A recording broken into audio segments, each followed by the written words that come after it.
Iniciando as atividades da tarde, anunciamos a palestra que tratará sobre a aprendizagem da reciprocidade para a vivência do dom do celibato. Convidamos ao palco Padre Joaquim Ferreira Xavier Júnior, conferencista neste momento. Padre Xavier é fundador do Instituto Sacerdotal Cristo Ressuscitado, na Diocese de Taubaté, em São Paulo, e presidente da Vesper, Instituição Educacional Católica, e autor do método da psicogenética educacional. Com a palavra, o Padre Xavier.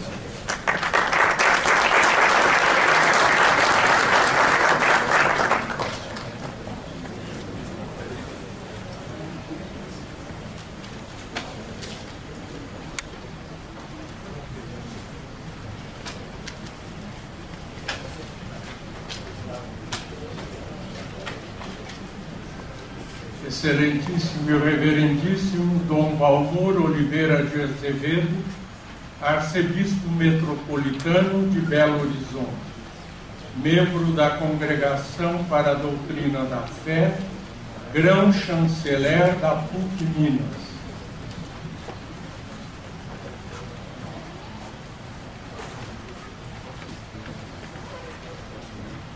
Senhores arcebispos, bispos, autoridades, consagrados e consagradas, conferencistas, participantes e convidados.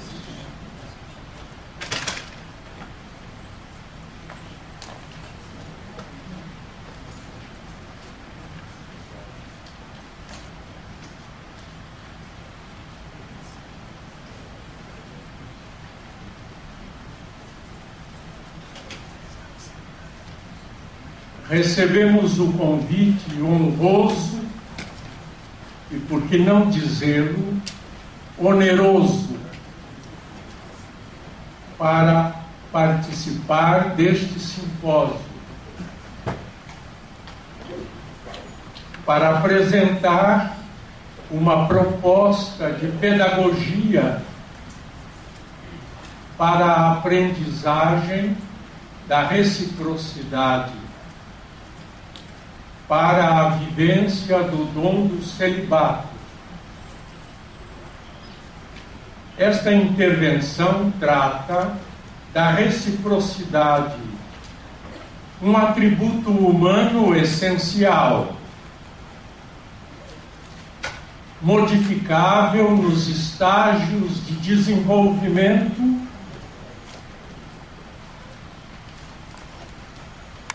modificável pela aprendizagem, em vista a atender um modelo maior de comunhão.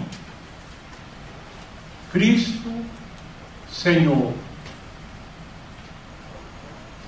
Os fundamentos da metodologia proposta são a psicogenética, a psicologia genética de Jean Piaget, a neuroanatomia funcional e pesquisas de microbiologia estudadas à luz da antropologia cristã, meta-analisadas, que ofereceram as possibilidades para as estratégias básicas. As semelhanças com outras propostas facilitam nossa compreensão, provocam os esforços e justificam porque devem ser complementares. Porque apesar de todos os esforços de séculos, apesar de todo o empenho, ocorrem enganos na nossa formação e na nossa vivência do dom. Dom Mol, quero saudá-lo de modo especial presidente da Comissão Episcopal Pastoral e a Educação da CNBB, e magnífico reitor que nos acolhe na PUC Minas. O celibato, que ora ocupa a atenção deste simpósio, será visto por nós em seu nascedouro, lá onde ele é ainda e apenas a predisposição de um jovem para cuidar e cultivar de um espaço interior, onde encontrar-se em patamar elevado com outros que façam desse encontro de vidas um projeto de igreja juntamente com ele.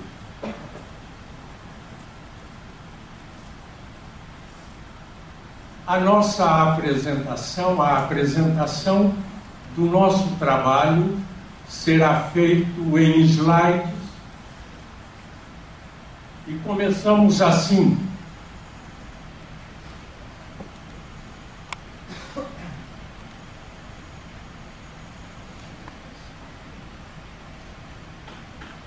O fundamento teórico, a interação funda a cognição, a mediação e a reciprocidade.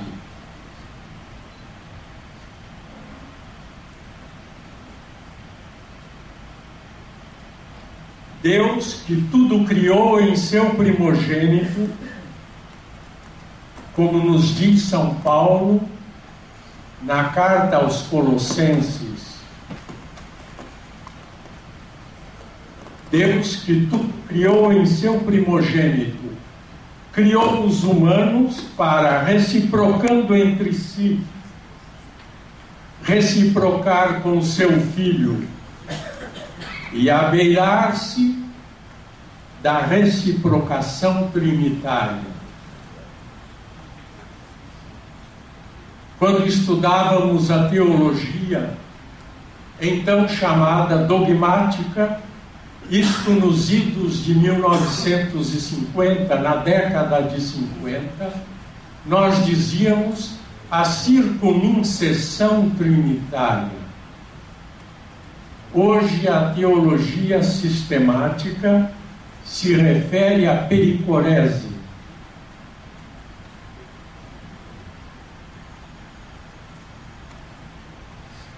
E eu penso que nós podemos, para efeito de trabalho, pensar como São João Damasceno, que criou o termo pericorese, essa quase ciranda em que as pessoas cedem lugar umas às outras. Poderia hoje usar a palavra, o termo reciprocidade. Deus, que tudo criou em seu primogênito,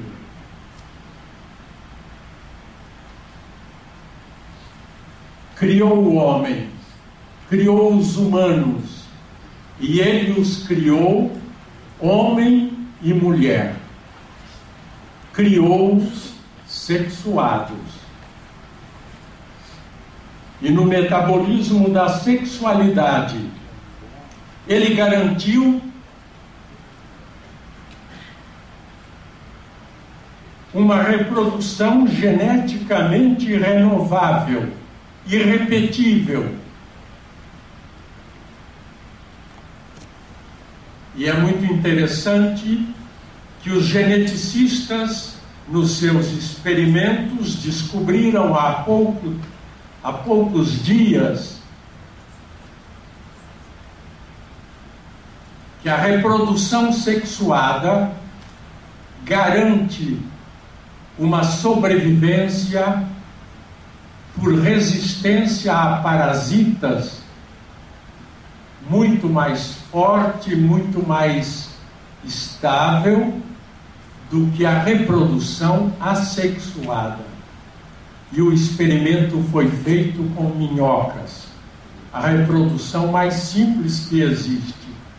Como elas não resistissem a um ataque de parasitas, as próprias minhocas, numa sabedoria da natureza, transformaram a sua constituição de hermafroditas em sexuadas distintamente.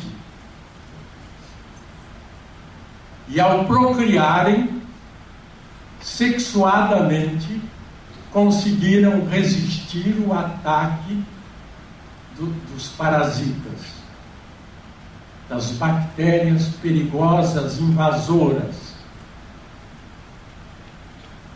No metabolismo da sexualidade, garantiu-se, portanto, a repetição e a preservação não apenas da vida, não apenas da qualidade da vida biológica, mas também da qualidade genética irrepetível, da singularidade.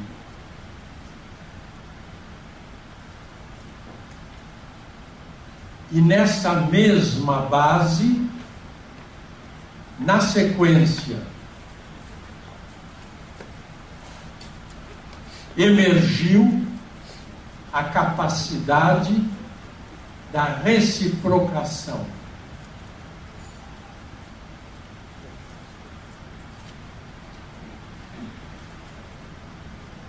Nos humanos, o que era nos animais mera sustentação genética, nos humanos, na natureza humana, apareceu uma linha diferenciada.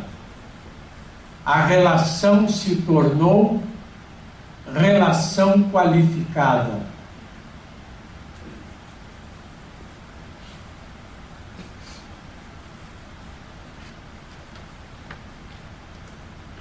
E essa relação qualificada, em nós, ela é diacrônica.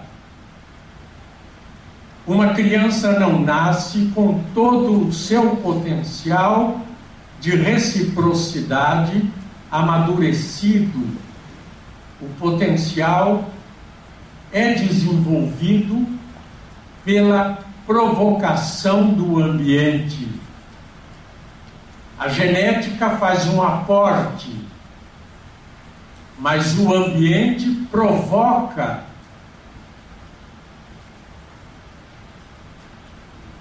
que esse aporte genético apresente toda a sua possibilidade através de respostas graduais, agindo passo a passo. Avançamos num caminho de relação que se torna depois inter-relação.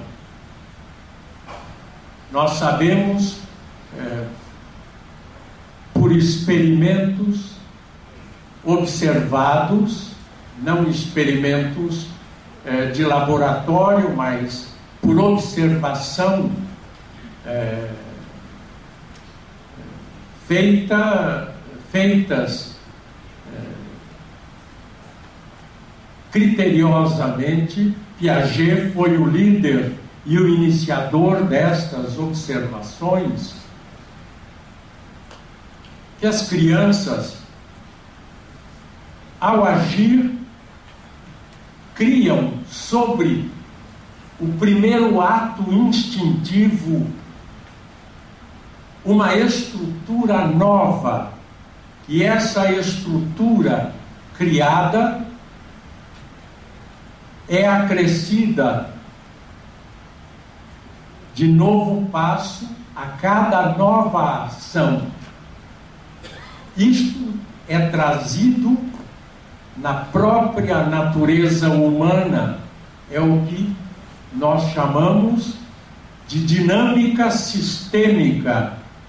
São as dinâmicas trazidas na natureza, mas que emergem através da ação, que funcionam provocadas e instigadas pelas ações. Assim, a reciprocidade em nós, ela aparece nos seus primórdios apenas como uma interação. Como todo ser vivo, nós interagimos inicialmente, só depois nós intencionamos meios para fins. E no transcorrer de anos da primeira infância, nos primeiros 3 anos da primeira infância, uma ação depois da outra, as nossas ações vão criando esquemas capazes de produzir o que serão as nossas inter-relações. As nossas primeiras ações, entretanto, elas têm uma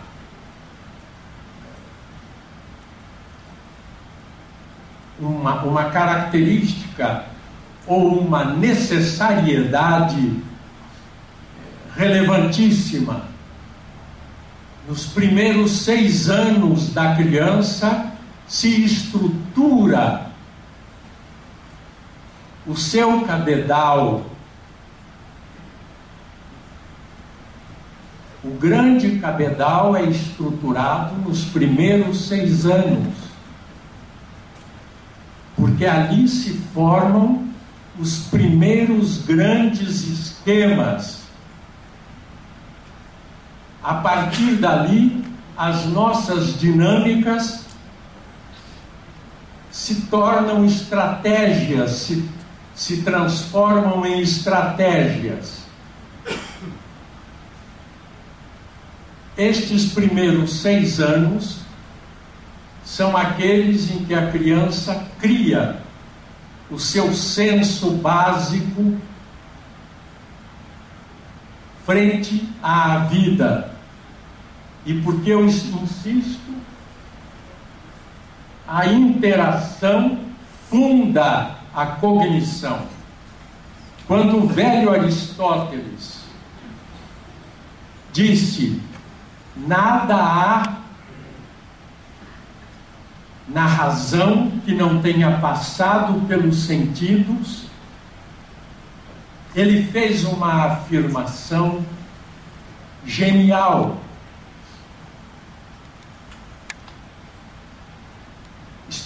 Experimentalmente ou empiricamente, Piaget verificou que todos os nossos sentidos, os 5 sentidos, eles trabalham assimilando-se.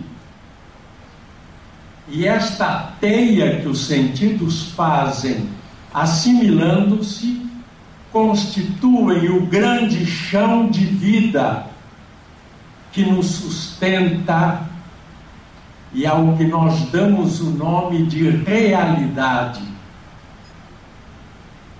Realidade não é o que existe exatamente fora de nós. O que existe fora de nós é objeto. Realidade é a percepção que nós temos do que independe de nós, do que existe independente de nós. é a nossa percepção de inclusão num espaço maior. E são os nossos 5 sentidos, ao trabalharem em sistemia, a visão, a audição, o olfato, o paladar e o tato. Eles começam trabalhando isoladamente, de forma avulsa. A criança vê precariamente, ouve muito precariamente. Aos poucos, assimila ver e ouvir, depois ver e tatear, depois ver, ouvir e pegar. E é por isso que os adultos ficam implicados quando as crianças derrubam os objetos. E as mães até hoje se implicam porque as crianças deixam cair. Elas pegam, a criança deixa cair, elas entregam, a criança deixa cair. E a mãe diz: não, segura! E ela deixa cair. A mãe não entende que a criança está treinando o esquema. Primeiro esquema do tato é palpar. Segunda forma, segurar. Terceira forma, agarrar. Quarta forma, largar. Quinta forma, jogar. Sexta forma, atirar. São esquemas graduais e progressivos. E as crianças treinam isto, e os pais se enraivecem, porque a criança é mal criada. A gente pega, entrega e essa criança joga. Mas que criança!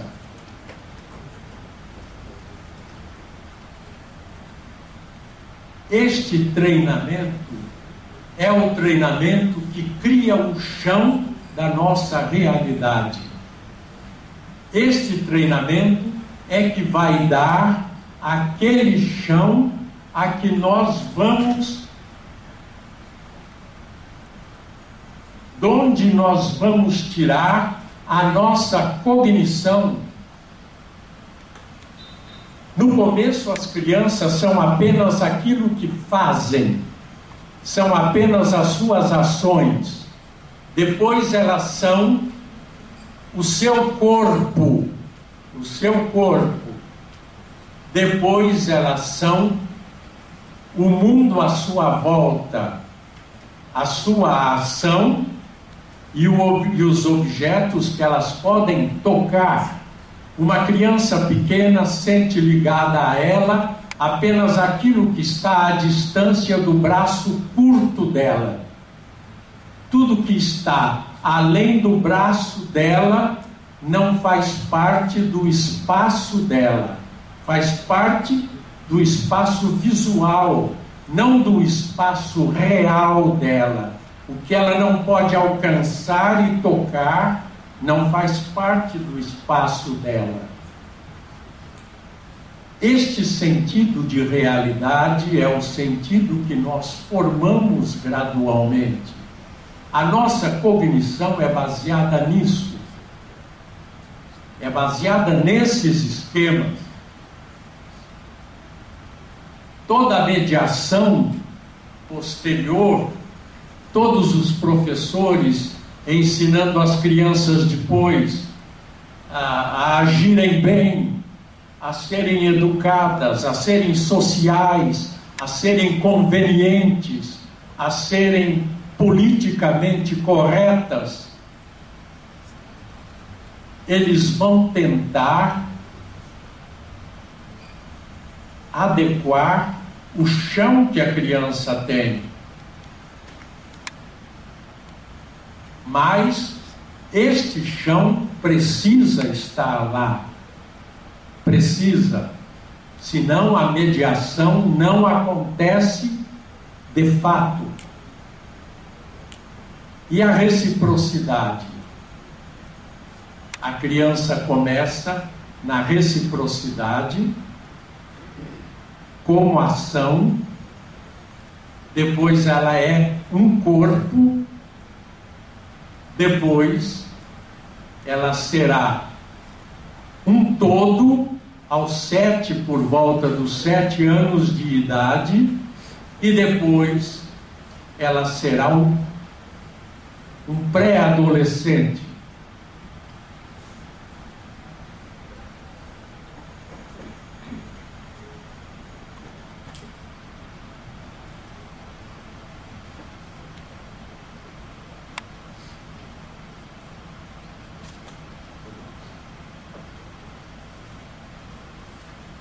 Então nós vamos tratar da reciprocidade, que começa lá na criança, naquela faixa em que a criança está organizada com o seu corpo, com a sua pequena capacidade de interação, com a sua pequena capacidade intencional.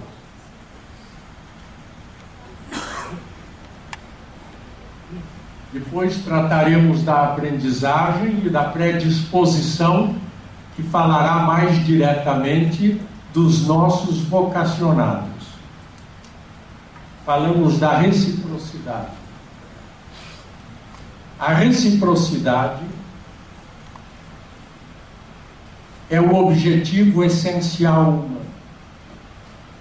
É a operação que consuma a pessoa.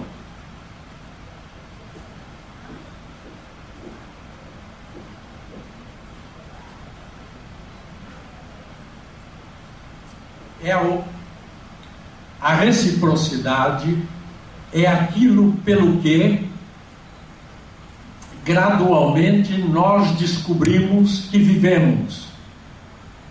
Quando as crianças arreliam na escola e elas querem brincar com aqueles amigos, com aquelas amigas, elas estão procurando parcerias. Quando na puberdade eles formam grupos e tribos, estão procurando enturmação. Quando os jovens começam a descobrir, além da enturmação tribal, começam a descobrir amores pessoais, amor pessoal, ou começa a descobrir uma razão de viver que ultrapassa, que supera o amor pessoal e individual, mas é uma forma de relação muito mais abrangente, uma forma de interação muito maior, que é uma interação de espírito. Nós chegamos ao nível da reciprocidade, mas é esta operação que motiva toda a nossa vida. E quando falta a reciprocidade, os transtornos na busca da reciprocidade são os grandes transtornos que nós conhecemos, que ocasionam ou causam as violências, as tiranias, os despotismos, a ambição desmedida pelo dinheiro e os excessos no sexo.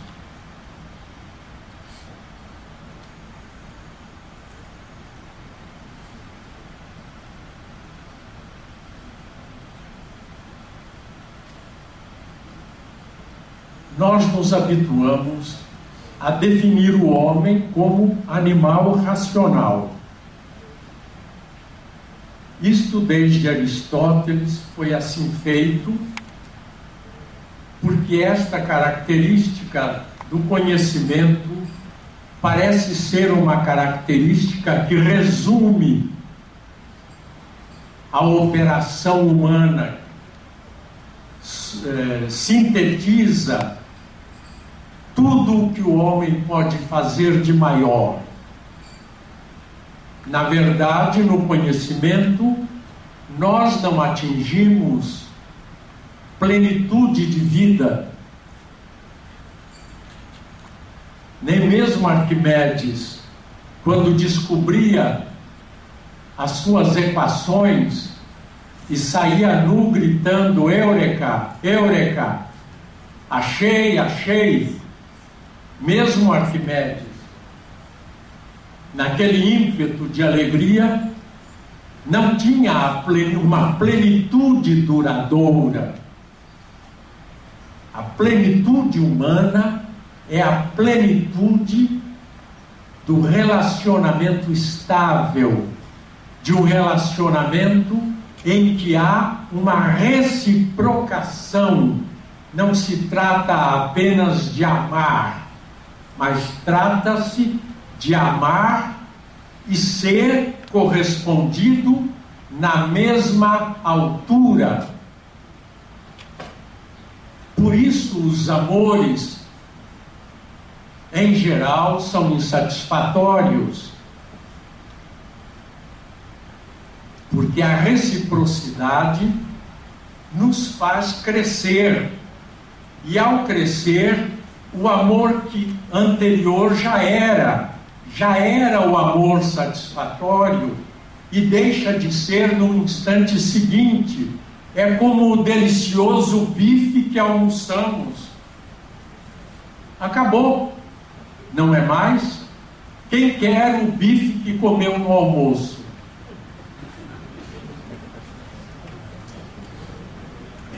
Transformou-se em energia.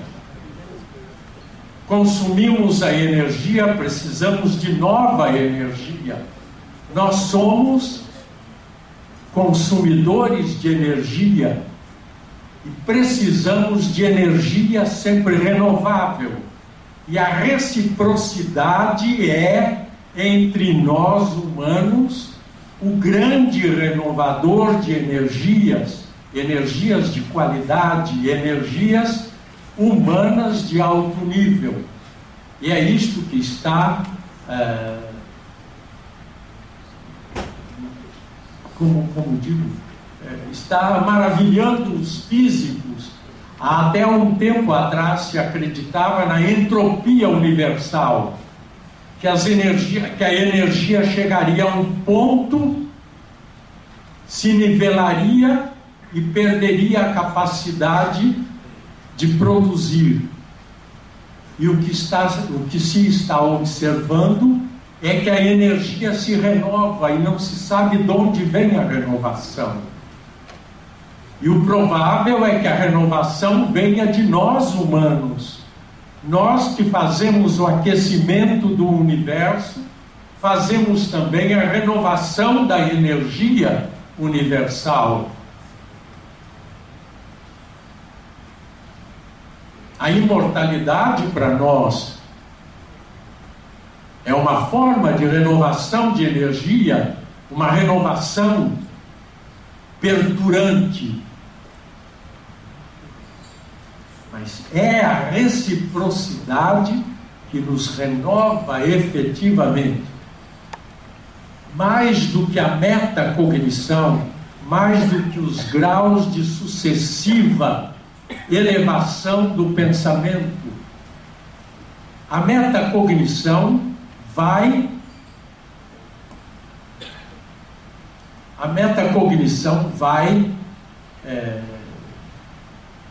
na velocidade da reciprocidade. À medida que a humanidade reciproca, à medida que a humanidade é capaz de fraternizar-se, na verdade, a cognição realmente se torna nova. O que nós conseguimos com a tecnologia é fazer ferramentas eletromagnéticas, que é o ambiente do nosso cérebro. Nosso cérebro trabalha em ambiente de eletromagnetismo. Mas quando nós produzimos reciprocação, nós produzimos, na verdade, uma qualidade humana que eleva a experiência e faz a nossa capacidade de saber realmente evoluir.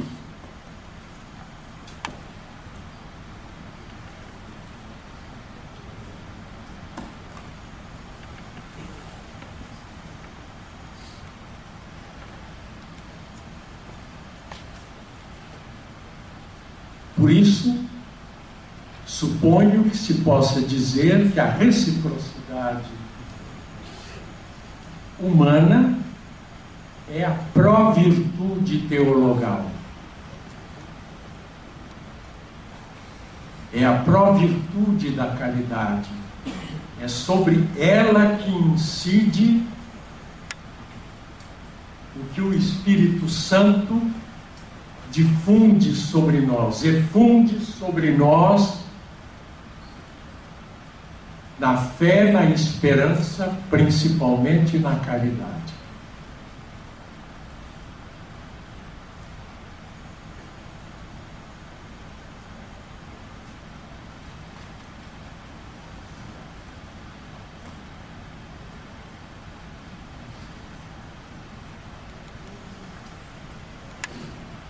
Nessa suposição é que julgo que se pode dizer que o matrimônio, o sacramento e o celibato são duas vertentes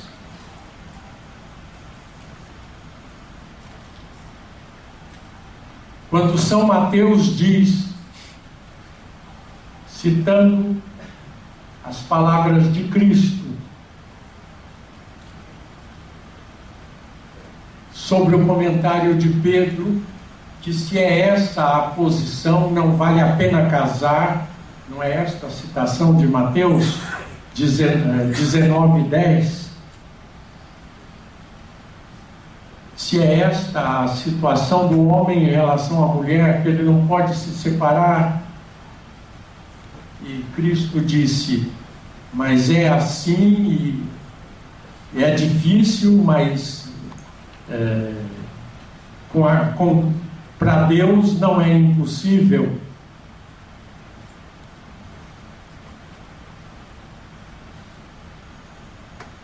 Esta palavra de Mateus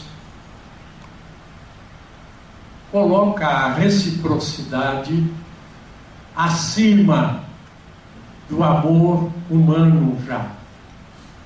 Coloca a reciprocidade já trabalhada pela graça.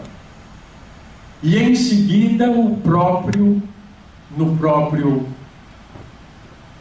versículo, Mateus põe a palavra de Cristo, daqueles que se tornaram eunucos pelo reino. Ele fala sobre o celibato.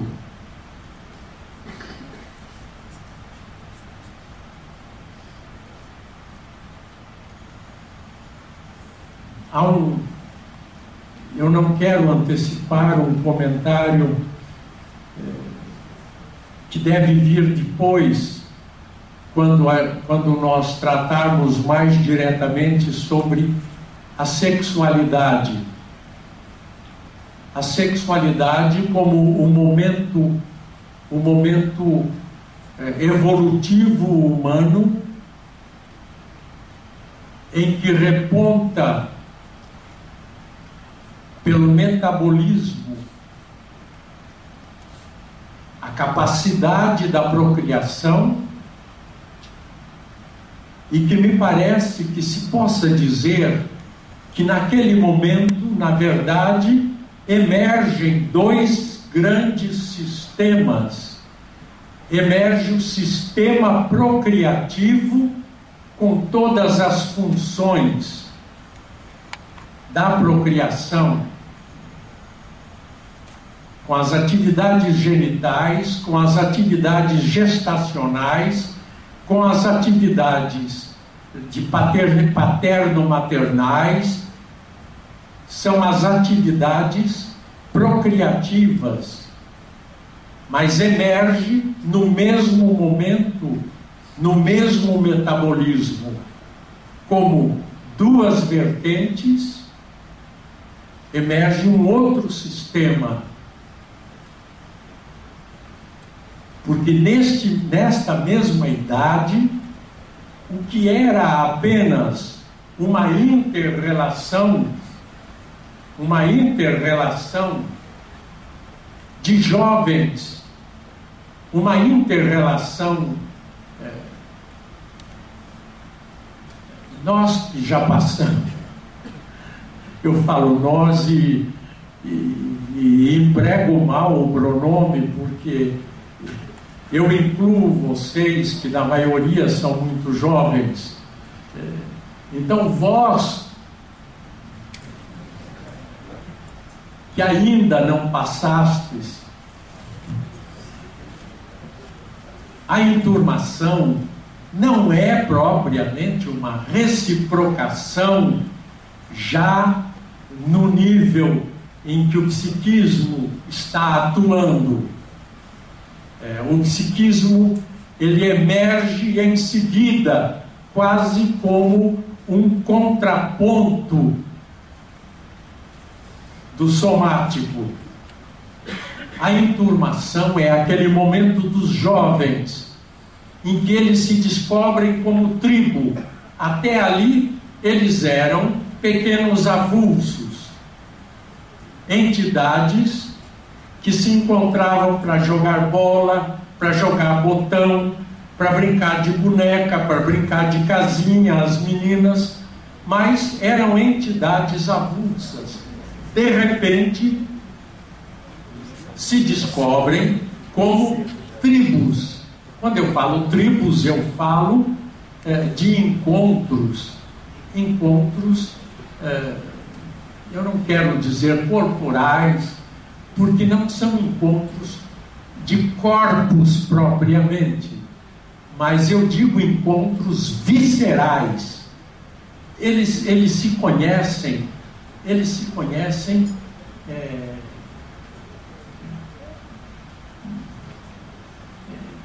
quase como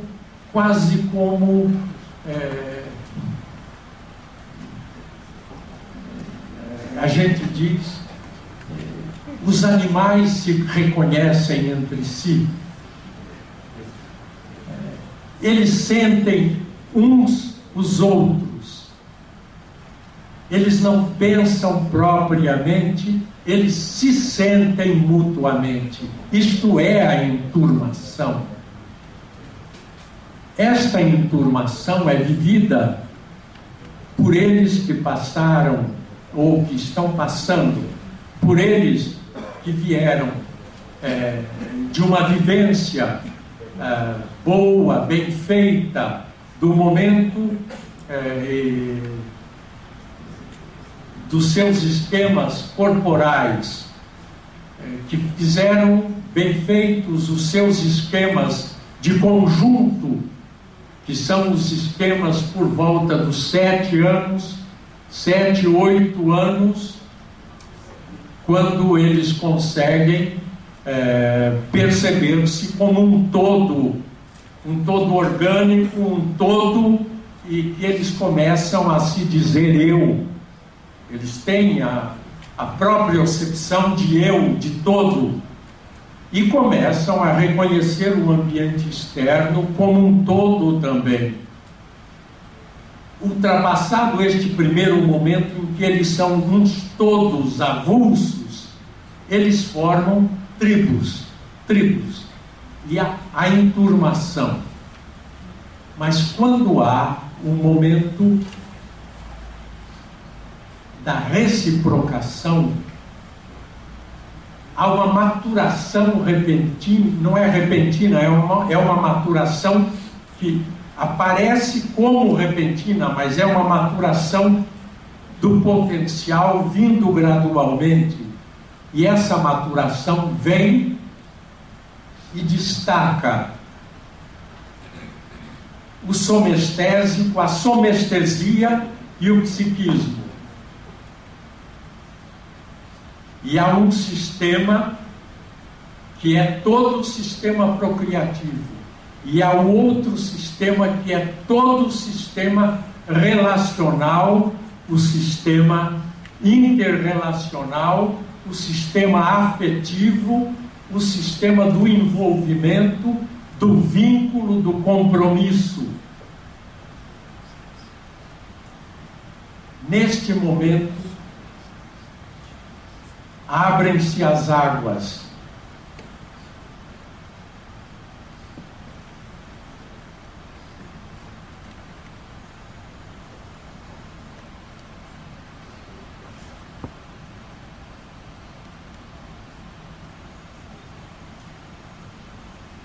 Eu quero falar num instante só um instante sobre esse hormônio muito interessante que é a oxitocina.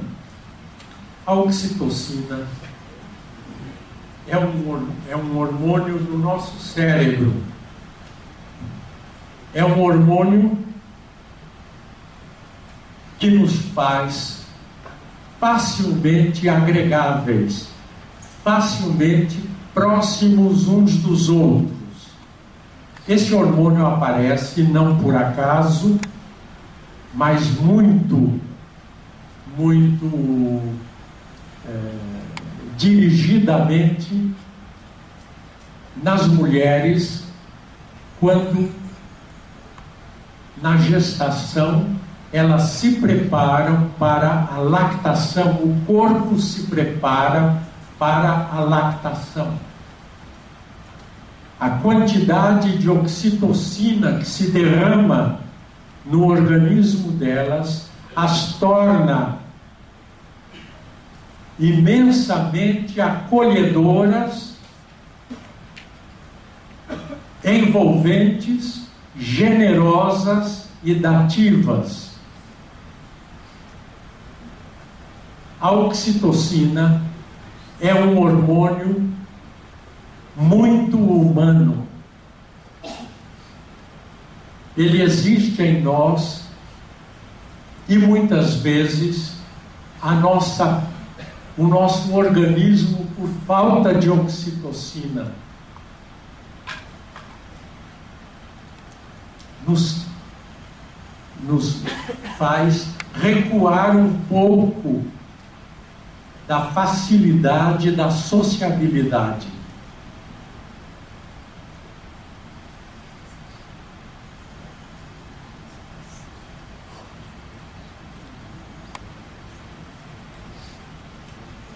Esta é uma sequência que está colocada aqui, é uma sequência conceitual, repetindo aquilo que já foi dito, da simples interação da criança para da primeira infância para a inter-relação por volta dos 7 anos, do conjunto aos 7 anos para a entormação por volta dos 11 anos, 12 anos de idade, da enturmação para a reciprocação por volta dos 14, 15 anos de idade.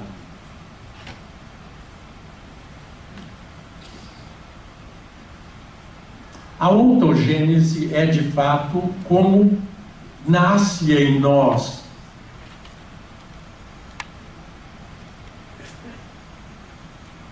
é o sentimento de ser, de ter corpo, é o sentimento de ser um todo, é aquela enturmação de primeira adolescência, de começo de adolescência.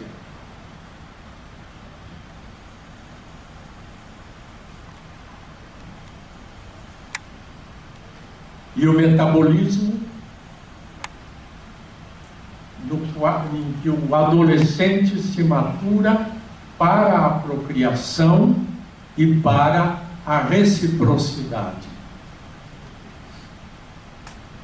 Portanto, é no metabolismo, é no corpo, é na biologia que ocorre todo o nosso fenômeno evolutivo. Não, eu digo, na biologia se expressa, mas de fato é na natureza humana que isso está acontecendo. É no todo da natureza humana.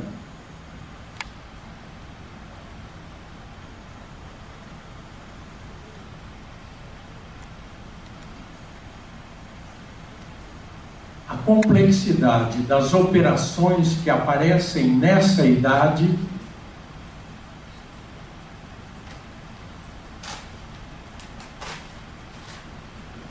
faz com que duas instâncias fiquem evidentes na nossa pessoa. Até ali a criança vinha, até o pré-adolescente, o começo da adolescência, ele vinha, nós vínhamos, quase que em brancas nuvens. A partir dali, por uma complexidade de operações que emergem em nós, nós temos uma clara tomada de consciência, uma clara propriocepção de que nós somos duas instâncias, uma somestesia e um psiquismo. Não uma dualidade, mas nós funcionamos em duas instâncias. Elas parecem, neste momento,